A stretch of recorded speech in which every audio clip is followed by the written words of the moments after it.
और उनको रोज खाना मिले, उसकी जिम्मेदारी उपासकों की है। तो ये जिम्मेदारियां कौन निभाएगा? क्या ये केवल हिंदू मुस्लिम सिख ईसाई का ही देश रह जाएगा, या बुद्धिस्ट हिंदू मुस्लिम सिख ईसाई भी खिलाएगा कभी? तो वो करने के लिए हम सबको भिक्षुओं का साथ देना है, उनका ख्याल रखना है। फिर मूर्तियां जब मैंने बांटी तो 90% विहारों में भिक्षु नहीं है।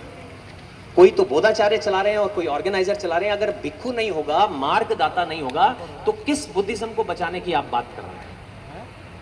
तो सबसे पहले तो हमें ये बहुत जरूरी सीखना है कि कैसे ना कैसे करके भिक्षु प्रोडक्शन होना चाहिए। उसके लिए आप लोगों के माध्यम से, यहाँ के ऑर्गेनाइजर के माध्यम से, गगन मलिक के फाउंडेशन के माध्यम से आज मैं एक अनाउंसमेंट करता हूँ कि कोई भी आप में से किसी का बच्चा हो, कोई माँ बाप के बिना हो, कोई गरीब हो या अमीर हो, लेकिन अपने बच्चे को भिक्षु के रूप में 10 से 15 साल तक थाईलैंड में वो अगर ग्रेजुएशन तक की पढ़ाई कराना चाहता हो, तो मैं आपसे वादा करता हूँ वो पढ़ाई, वो 15 साल उसकी बिल्कुल फ्री होगी अगर आप अपना बच्चा नहीं। ये एक ऐसा बीज है जो हमें लगाना है, जो कल को पेड़ बनेगा। नंबर 2, हम ये भी कार्य कर सकते हैं कि कुछ अच्छे भिक्षु या कुछ उपासक या कुछ उपासिकाएं जो 1 साल के लिए अभिधम्मा पढ़ना चाहते हैं, थाईलैंड में जाकर पाली सीखना चाहते हैं और थाई लैंग्वेज भी सीखना चाहते हैं, तो 1 साल का वो भी कोर्स है। उसमें महिलाएं, आदमी सब लोग जा सकते हैं। तो उसका भी अगर ग्रुप बनाएंगे तो वहाँ पर 1 साल की जो पढ़ाई है वो भी हमारी तरफ से आपको मुफ्त कराई जाएगी। तीसरा क्या है, हम ये भी एक कार्रवाई करते हैं कि हम यहाँ से लोगों को भिक्षु बनाने के लिए, नन बनाने के लिए, पहले तो भिक्षु का ही चलन था, अब थाईलैंड में नन का चलन है। तो मैंने उनको कहा कि हमारे यहाँ तो महिलाएं आदमियों से ज़्यादा काम करती हैं, ज़्यादा डिसिप्लिन है, तो वो नन तो हमें चाहिए वहाँ पर।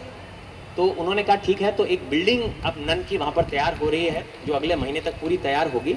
लेकिन उसके बावजूद भी मैं ये चाहता हूँ कि जो लोग टेम्परेरी भिक्षु बनना चाहते हैं, जैसे मैं बना, या नन बनना चाहते हैं, तो एक ग्रुप तैयार करिए और यहाँ से अब आप लोगों को थाईलैंड में ले जाकर 1 महीने के लिए भिक्षु या नन बनाने के लिए भी हम तैयार हैं। ये काम हम सारे इसलिए कर रहे हैं कि कहीं ना कहीं आप अपनी जिम्मेदारी समझें। जय भीम मैंने बोला तो आपने कितना ज़बरदस्त तरीके से जय भीम बोला, एकदम जी जान निकाल दी आपने कि हाँ भाई जय भीम बोलने तो हम पता चले। लेकिन ये तो भी तो जानना पड़ेगा कि जय भीम के साथ आपके कंधे पर रिस्पॉन्सिबिलिटियाँ क्या आती हैं। क्या आप वाकई में जय भीम बोलने के हकदार हैं? आपको लगता है? आप में से कितने लोग हैं जिनको लगता है कि वो जय भीम बोलने के हकदार हैं?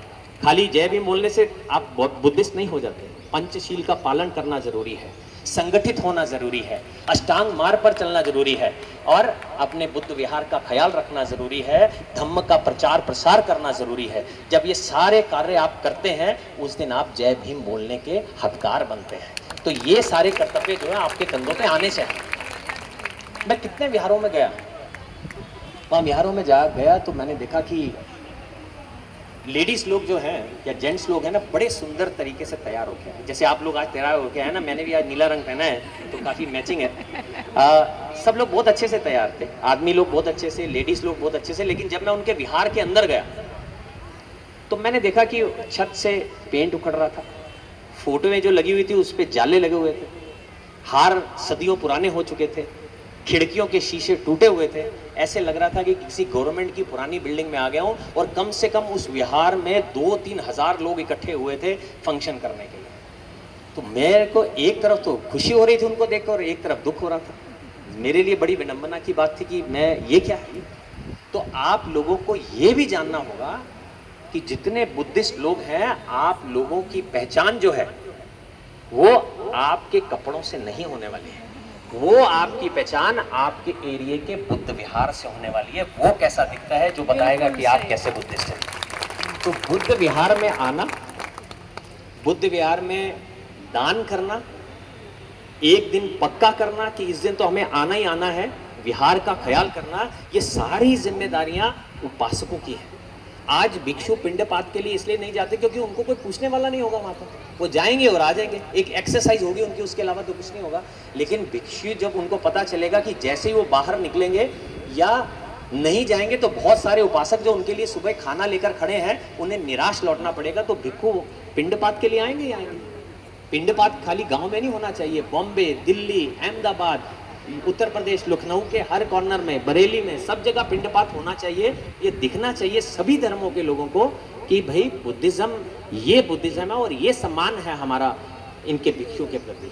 और इससे पहले तो हमें ही सीखना होगा सम्मान करना। कई बार तो मैं बहुत लोगों को मैंने बताया कि मैं ऐसे सुनता हूँ, भिक्षु जा रहे हैं, अरे बनते जी कहाँ जा रहे हैं, बनते जी कैसे, ऐसे बनते जी लोग से कोई बात करता है? वो पूजनीय है।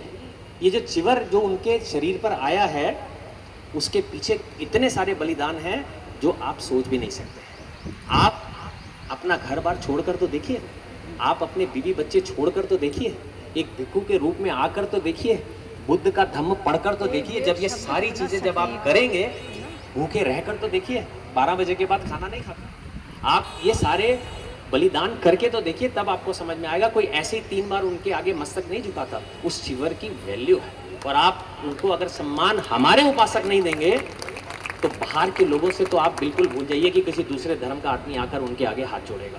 तो ये पहला कर्तव्य हमारा ये है, अपने भिक्षुओं का बहुत अच्छे से सम्मान करना, अपने विहार का ख्याल करना, आपस में संगठित होना। मैंने ये देखा है वैसे पास्ट में कि यूपी से जितनी भी क्रांतियां हैं वो यूपी से शुरू हुई हैं। बहुत बड़ी बड़ी क्रांतियां यूपी के, बहुत ही जोश है यूपी के लोगों के अंदर। तो मैंने कहा ये जो जोश है, ये और तो बड़ी सारी क्रांतियां हमने की हैं, क्यों ना एक नई धम्म क्रांति की शुरुआत की जाए और बरेली एक ये विहार ऐसा बने कि वो क्रांति की शुरुआत यहीं से हो। आज यूपी में पहली बार आए तो मैंने यहाँ पर चर्चा की है कि कोशिश करेंगे एक महान धम्म यात्रा एक उत्तर प्रदेश में निकालेंगे, जिसमें हम थाईलैंड जैसे देश से कम 100 भिक्षुओं को बुलाएंगे जो 500 से 600 किलोमीटर पद यात्रा करेंगे।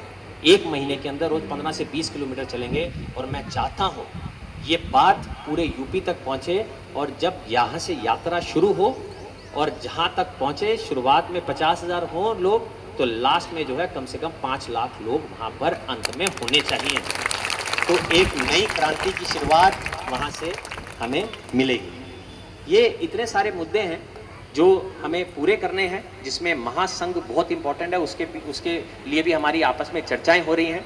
मैं चाहता हूं कि आप सब लोग जुड़कर आगे काम करें, और किसी भी प्रकार का कोई काम जो बुद्धिज्म से रिलेटेड है, किसी भी महिला आदमी के मन में हो, कुछ सीखना चाहता हो, बुद्धिज्म के प्रति कुछ करना चाहता हो, तो बेझिझक होकर आप अपने यहाँ के ऑर्गेनाइजर को आप कनेक्शन करें और वो हमें कनेक्ट करेंगे। और मैं कोशिश करूँगा कि वहाँ पर वो हमारे साथ जाएं और मैं उनकी आपकी जो भी इच्छाएं हैं बुद्धिज्म से रिलेटेड वो पूरी कर सकूं।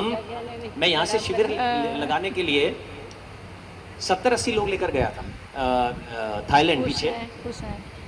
तो एक बड़ा मज़ेदार किस्सा था। मैं जैसे ही एयरपोर्ट पहुँचा, उसमें 45 भिक्षु थे और 40 सेवक सेविकाएं थी। सेवक सेविकाओं का काम यह है कि जब हम थाईलैंड में जाते हैं, हमारे भिक्षु को इंडियन खाना चाहिए, उनको इंडियन खाना टेम्पल में बनाना नहीं आता, तो इनका काम है सेवा करना, सफाई करना, उनके लिए खाना बनाना, भिक्षुओं की सेवा करना। तो जब मैं एयरपोर्ट पहुंचा तो 45 मुझे भिक्षु दिखे, और सडनली मुझे देखा कि एक लेडी, काफ़ी बुजुर्ग लेडी थी, वो व्हील चेयर पर जा रही थी, इंडियन लग रही थी। मैंने कहा ये कौन है? उन्होंने कहा ये सेविका है। फिर मैं आगे बढ़ा, एक बुजुर्ग महिला, उनको थोड़ा सा पाकिस्तान की तकलीफ थी, हाथ पैर कांप रहे थे। मैंने कहा ये कौन है?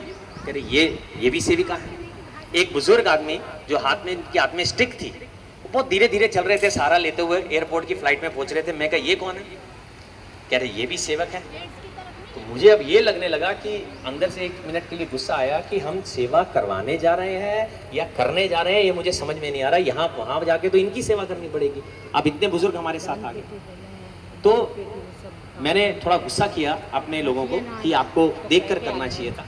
लेकिन जब मैं वहाँ पहुँचा, पूरी फ्लाइट में 4 घंटे सोचता रहा। जब मैं फ्लाइट से उतरा तो मुझे इस बात का एहसास हुआ कि एक बार तो गगन, मैं भी इस दशा में होने वाला हूँ। मैं भी जब बुजुर्ग बनूंगा तो हो सकता है कि मेरे लिए भी लोग कहें कि भाई इनको क्यों साथ में लेकर आ गया।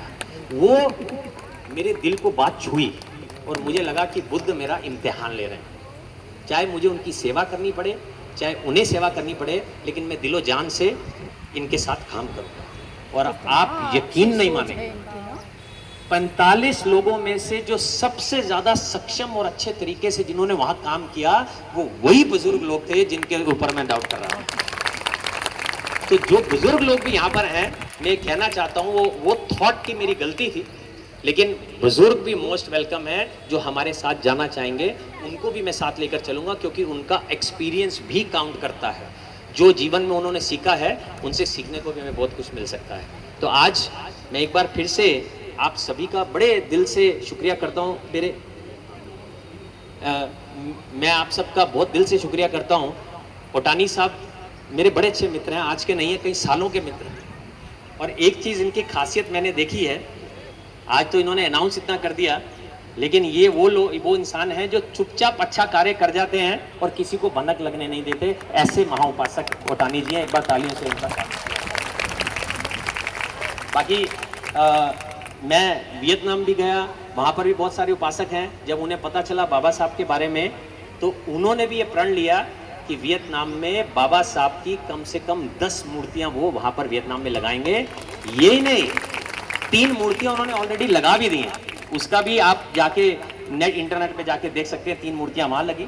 थाईलैंड में भी बाबा साहब की मूर्ति लगाई जा चुकी है, और जिस मोनेस्ट्री में मैं हूँ, मेरे मास्टर ने भी एक जगह अलॉट कर दिया, बाबा साहब की मूर्ति वहाँ पर लगाई जाए। तो ये कंडीशन में हम चल रहे हैं, और उम्मीद करता हूँ जाने से पहले कि ये एक धम्म क्रांति जो है बरेली से, इसकी शुरुआत एक बार जरूर होगी। इस बात की उम्मीद करते हुए मैं एक बार फिर से आपको धन्यवाद करता हूँ। और क्रांति होगी या नहीं होगी, ये जय भीम के नारा डिसाइड करेगा जब मेरे जय बोलने के बाद, कि वाकई में क्रांति होने वाली है बरेली में या नहीं। एक बार ट्राई करते हैं, मैं सुनता हूँ कि क्रांति होने वाली है क्या नहीं। जय भीम, जय भीम। ये पक्का क्रांति